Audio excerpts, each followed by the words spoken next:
अरे मीठी बतिया कमी दुनिया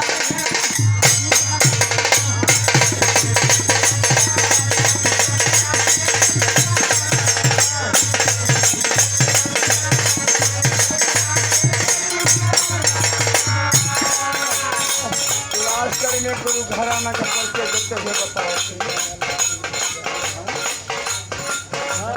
भाई देखिया